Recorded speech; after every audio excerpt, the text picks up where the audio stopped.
Symmetry Financial Group. Welcome to our corporate overview, basically a 20-minute pre-interview covering exactly who we're looking for, who we are, what we do, and how we do it.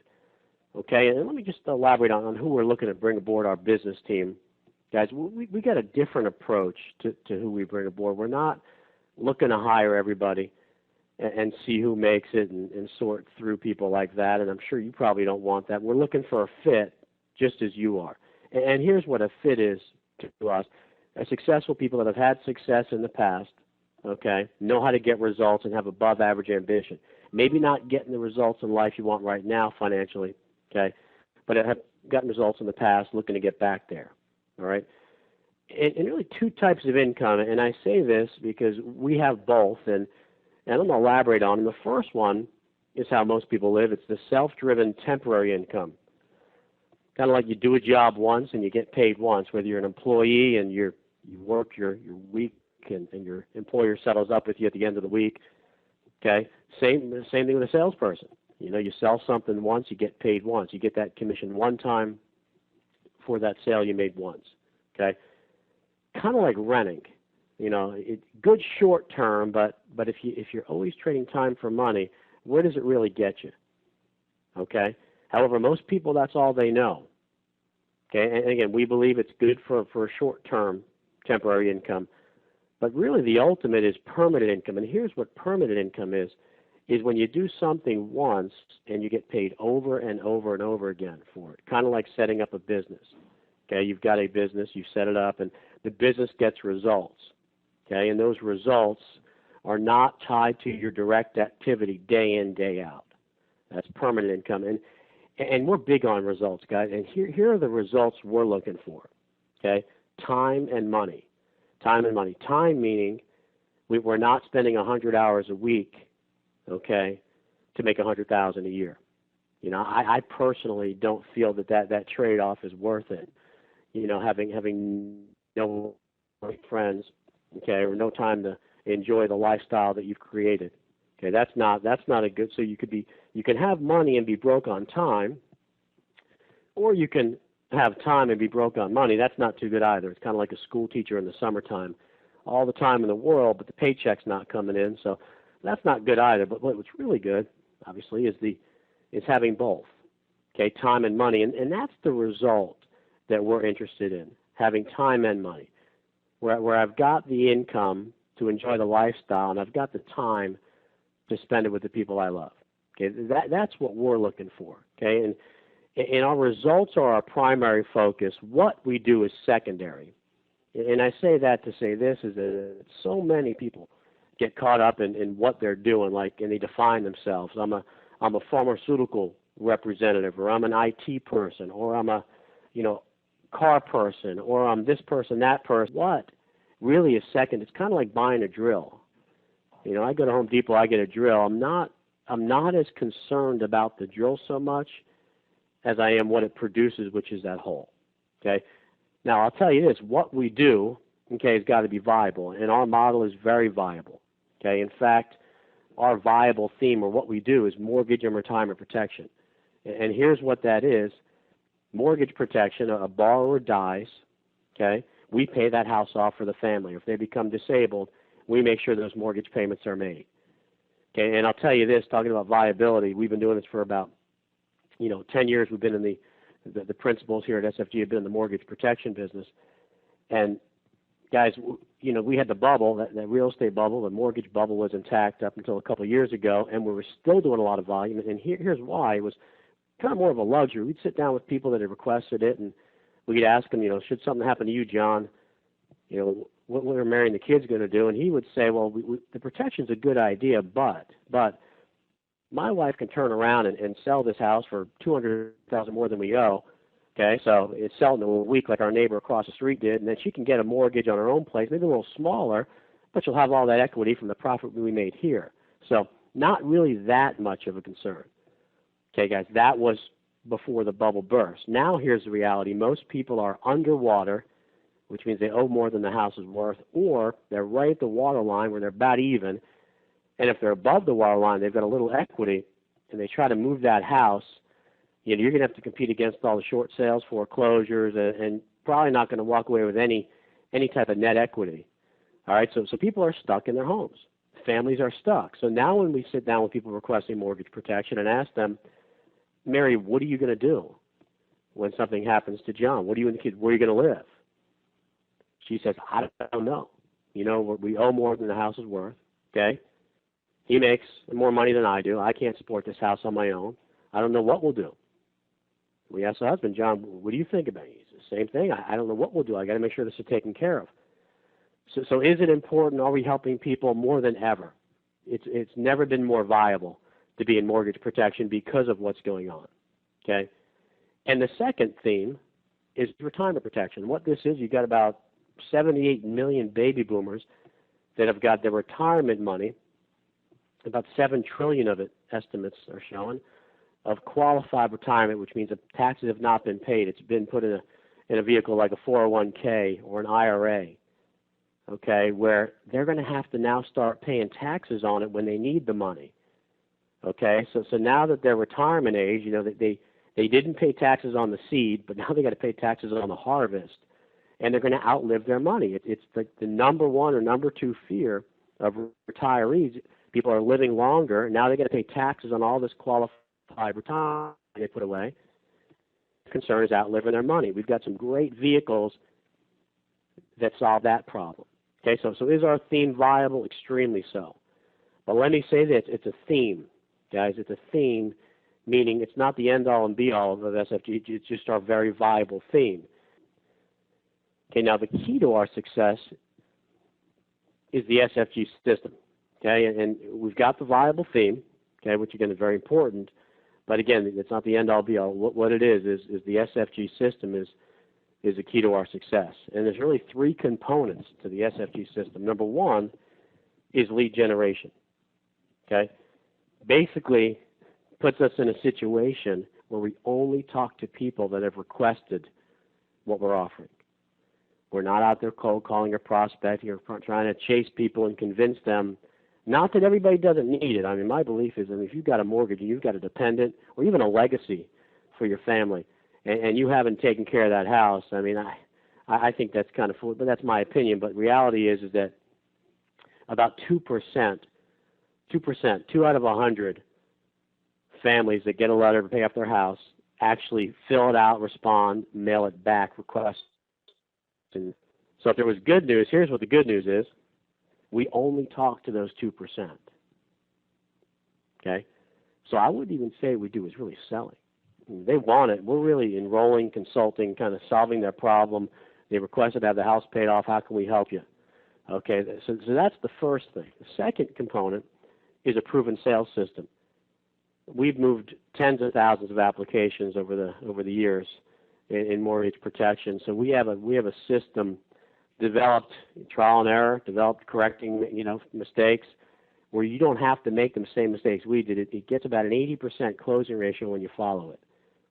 So it enables us to take that person, that family that requested the protection, get in front of them, solve their problem 80% of the time. Okay? And then support. Guys, here's the thing, and I said it earlier, we're not big fans, and again, we're not looking to hire everybody, throw you up against the proverbial wall, as they say, and see who sticks. I mean, that's not our mentality, and I doubt you'd want to be treated that way either. Here's our mentality. We're looking more for a marriage than a date, meaning when we bring somebody aboard, okay, we invest heavily in that person. We do a lot of boot camps and training and recorded media, conferences, and just constant development for the reason to get you in a better situation and develop you, okay? And when you get better, your results are better. Here's what we know. We have very high retention because our associates are constantly getting better. And when you get better, you get better results. And when you get better results, you're working towards your goals of time and money, okay? Now, here's what a lead looks like. As like I said, we mail out tens of thousands of these across the country on a weekly basis, sometimes even 1 million. We extensive mailings, okay? 2% send it back. But here's what they do. They get this letter. You'll see it. Bank of America. It's generic to protect the innocent, so to speak. Okay, generically, Bank of America mortgage $284,000 change. To so-and-so. It's got the borrower's name and their address. You're entitled to protect your mortgage, pays your house off if you die, if you get disabled. If you're unemployed, it will pay your premiums. Returns all your money if you don't use it, knowing that your family's protected. Okay? Here's what happens. Something clicks emotionally. Okay, this is an emotional product. It's an emotional sale, meaning they're buying it for somebody else, really. Buying it for their family. Typically what clicks is a close friend that died or got sick, or a family member, and they're going through that struggle of trying to, figure out the beneficiaries are the ones left behind, the survivors are trying to figure out, what am I going to do now? Where are we going to live? How are we going to eat? Okay, so typically that's what happens, and something clicks, okay, and they fill it out. They start thinking, man, if something like that would have happened to me, how is my family going to turn around and pay that $284,000 mortgage without my income? Okay, so it fills out the date of birth. They write this in, not us. Gender, smoking preference, occupation, home number, work number, best time to call, where to call, signs it, cell phone, folds it back up, mails it off to us. Guys, I'm telling you, the sale's already made. The marketing machine does the selling. I'll even tell you this, is that when we've got new associates that try to sell, it's kind of like overkill. When you try to sell too hard, you're not helping them because they're not looking to be. They've already been sold. They're looking to cover it. Okay, so when you get a really good marketing piece, a really good responder, really good lead, okay, you don't need this elaborate, fancy sales script. It's a very simple process. In essence, we ask them, hey, Joe, I see you signed this. Why'd you send this in? And they sell us, guys. They sell us. We ask questions, and they say things like, my good friend just died or got sick, or my cousin, okay, just got disabled, and they're wondering how they're going to pay their house, and things like that. And I want to make sure my family's got this house paid off should something happen to me. Okay, so they sell us, and we ask, Mary, how do you feel about that? Well, we got to have it paid because we're upside down, or we owe about what it's worth, and I can't pay this on my own. I don't know what I'd do. Okay, and then we ask a couple more questions. We show them a couple simple options, all right, and we protect it. They want it. They just need a little help in making the decision and finding an option that fit the budget. We represent several companies. We find the best option, lowest cost that they can qualify for, okay, and we take care of it. Real simple stuff, okay. Now, let's talk about compensation. Here's a thing about compensation. I went over temporary income and permanent income earlier. Compensation, guys, is a choice. And what I mean by that is it's based on a lot of personal factors like my self-image, my self-esteem, okay, my ambition level. I've heard this, and it makes a lot of sense. You can't out-earn your self-image. If I view myself as a $40,000 a year person, then I'm a $40,000. That's what I am. If I view myself a $400,000 a year person, I'm a 4. I'll rise right.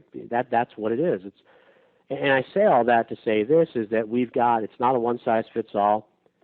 We allocate time, resources, money based on that income commitment. Kind of like a GPS you have in your car. You could be in North Carolina, you could be in South Florida, and I could plug in, take me to Portland, Oregon, and I'll plug in an address in Oregon, on the side of the country. It'll tell me how to get there, turn by turn. Tell me how to get there, how long it's going to take, how far I've got to go.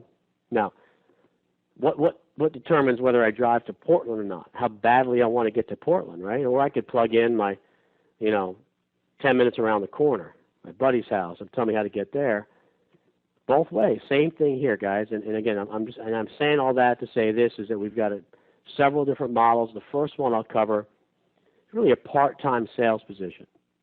Okay, part-time sales meaning you're going out there maybe 10, 15 hours a week. Maybe you have a full-time job. You have temporary income, and it's not getting you where you need to be financially, and you want to supplement that. It's kind of like the no-risk or low-risk, all-reward position, where you can go out in a couple of days, like a weekend, and make $30,000 a year. Not a bad deal at all. You could get no risk, all upside. And what it looks like is you're about 6 sales a month, 1 to 2 a week. You're working 10 to 15 hours a week, if that. The average sale is $1,000 a year, but clients pay monthly, so it's $80 a month on average. Insurance companies annualize. All right? Total volume for the month, 6,000. We start off on a commission level of 60%.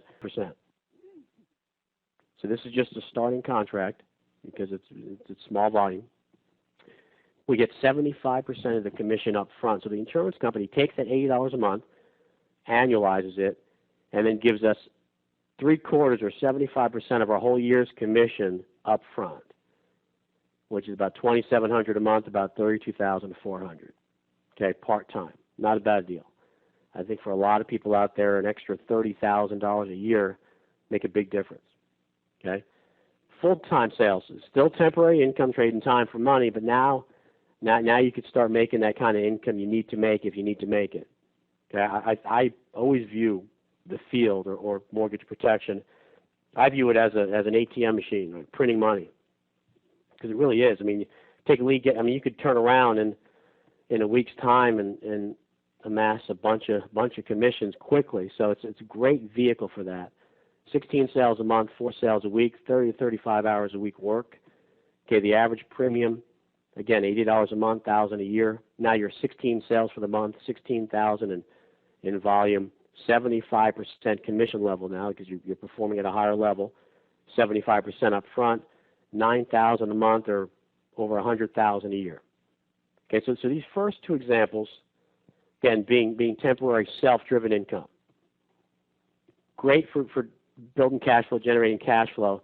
But let me just say this, is that one of the other ways we're different is that I think a lot of sales organizations are looking to hire salespeople, okay, to make them a bunch of money, kind of like do whatever it takes. Let's work you 80 hours a week, work you to the bone and make me a bunch of money, make yourself, and then kind of burn them out with really no interest in any long-term relationship. And then, like I keep saying, that is not who we are. We're interested in a long-term relationship. And here's what we know long-term in sales is that when you've got the time and money balance in place, when you're making the money and you've got the time, you've got longevity. Okay, but if you're working 50, 60 hours a week long term selling, you're sometime down the road going to burn yourself out. Okay, and that's not what we're looking to do. So I say all that to say that temporary income or sales is really, we view it as a means to something a lot greater, which is permanent income. Okay, and here's what permanent income is. I put somebody in business once, and I get paid over and over and over and over and over again for it. So what do I mean by putting somebody in business? Guys, the job market right now, there have never been more underemployed or unemployed people of high caliber talent out there looking for work. Never. I mean, I've been doing this 15 years, but I'm sure maybe the Great Depression was, but that was probably none of us were around and old enough to remember that, right? But there's never been a time where there's been so much talent out there that's underemployed or unemployed. Okay? So looking for a vehicle to make real money, not just $20,000, $30,000, $40,000, $50,000 jobs, but real money where they can get back to the lifestyle they had or maintain the one they're barely holding on to. You with me? Okay. So you've got all these candidates out there, and you've got a vehicle to do that. Guys, the vehicle we've got, there aren't many out there like that, where you've got turnkey marketing, you've got systems, you've got developed models. There's not. Okay, but when you combine the two, I find the talent, I put them in the SFG vehicle, I get them set up in business, I coach, mentor. Now they're in business once, and I get paid over and over again. So in this example, I put together 4 small teams through that model that are doing $50,000 a month or 50 sales. I mean, we have teams, 3, 4 people doing that. So I've got a couple businesses, if you will, a couple agencies that I've developed, that I've supported. I've got a team leader, and I've got some associates under them. Okay, 4 of them doing $200,000 a month. My average spread, I'm going to say 20%. Spread being you can earn a contract all the way to 115, start on 60. So you theoretically could be, what is that, 55 points or 55% spread. We're being conservative, saying 20. So the team does the volume. Okay, my team produces. I get 20% of whatever the team writes. That's my business income for putting the team together, supporting them, developing them. Okay, 75% of that I get up front. So now I'm at a $30,000 a year. I'm sorry, $30,000 a month override income. Again, that's that money. That's the money that comes in whether I'm actually going out there selling or not. That's the money that comes in, okay, from something I did once. I could take my family away to the Bahamas for a week and I still come back, okay, still come back to that $7,500 weekly, okay, that's a week, paycheck, commission, deposits. Okay, see, that is the ultimate. I think that if you're gonna go crazy for something, that's what you go crazy for, because now you've got time and you've got money. You've set a business up, and we have very proven systems on the building side also. And it might not make sense to you, but I'm just telling you this. It's just like, guys, it's just like the selling side. We just plugging in candidates instead of leads. It's amazing. But I want to open your eyes to that because, again, based on our one of our company tenets, our goal is retention. It is having long-term relationships with our associates and creating that marriage. And when you get to that point in your life where you're getting paid on results from work you did 2 years ago, okay, that's long-term. Okay, so that being said, all right, hopefully you have a real good feel for who we are, what we do, what we believe in, where we're going. If you feel you're a fit for SFG, okay, here's what you need to do is you need to email the manager, okay, that reached out to you. Okay, email the manager that sent you this email to get on the overview, okay, and let them know the top 3 reasons why you feel you're a fit. Kind of like brag on yourself a little bit. We like to just, what are your strengths? Why do you think you're suited for this? Why are you a fit? Okay, and I'll give you a hint, is that we do weigh urgency very heavily in our hiring equation. We weigh way above talent, actually, because we know when somebody's urgent, they get things done. Okay, and I say that to say this is that after you view this meeting, okay, I would get right back to the manager. I would put some thoughts together in a couple minutes, compose that email, get it out, best contact number, and then what we'll do is we'll get back in touch with you and we'll follow up in the interview process and go from there. Okay, so that being said, thank you for your time and I wish you luck.